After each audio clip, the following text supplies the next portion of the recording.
প্রাকৃতিক দুর্যোগে বিপর্যস্ত বিশ্বের বিভিন্ন দেশ। চীনের পূর্বাঞ্চলে টাইফুন ডলফিনের তাণ্ডবে ব্যাপক ক্ষয়ক্ষতি হয়েছে। সরিয়ে নেওয়া হয়েছে 10 লাখেরও বেশি মানুষকে। এদিকে তীব্র গরম আর দাবানলে পুড়ছে পশ্চিম ইউরোপ। জলবায়ু পরিবর্তনের বিরূপ প্রভাবে ইউরোপে এবার সর্বোচ্চ তাপমাত্রার রেকর্ড গড়েছে। লন্ডভন্ড চীনের ঝেজিয়াং প্রদেশ। টাইফুন ডলফিনের আঘাতে ইউএচিং শহরের সড়কে উপড়ে পড়েছে শত শত গাছ, উল্টে আছে যানবাহন।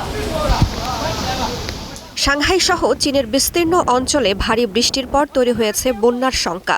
সরিয়ে নেওয়া হয়েছে অন্তত 10 লাখ মানুষকে। সাংহাইয়ে একদিনেই বাতিল হয়েছে 1000-এর বেশি ফ্লাইট, ব্যাহত রেল ও সড়ক যোগাযোগ।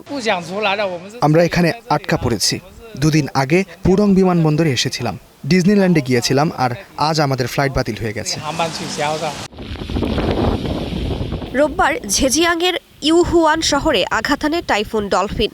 ঝড়টি এখন দুর্বল হয়ে ক্রান্তীয় ঝড়ে পরিণত হয়েছে। তবে এর প্রভাবে চীনের পূর্বাঞ্চলে ভারী বৃষ্টি, আকস্মিক বন্যা ও ভূমিধসের সতর্কতা জারি করেছে কর্তৃপক্ষ।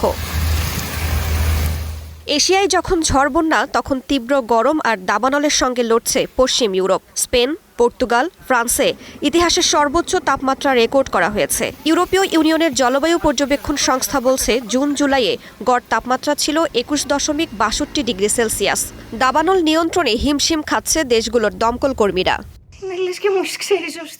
পরিস্থিতি ভালো না, এটা অত্যন্ত দুঃখজনক।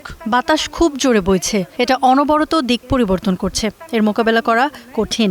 প্রশিক্ষিত ও অভিজ্ঞ দমকল কর্মীরাও এটা নিয়ন্ত্রণে আনতে পারছেন না।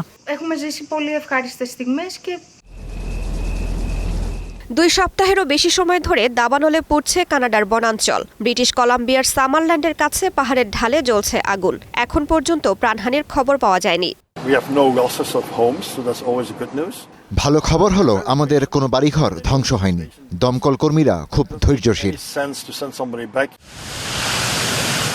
তাপমাত্রা বাড়ার এই প্রবণতা অব্যাহত থাকলে 2026 সালও বিশ্বের উষ্ণতম বছরের তালিকায় নতুন রেকর্ড গড়তে পারে। অতিরিক্ত খরায় কৃষি উৎপাদনে ঘটতে পারে বিপর্যয়। তাপজনিত কারণে বাড়তে পারে মানুষের মৃত্যু ঝুঁকি।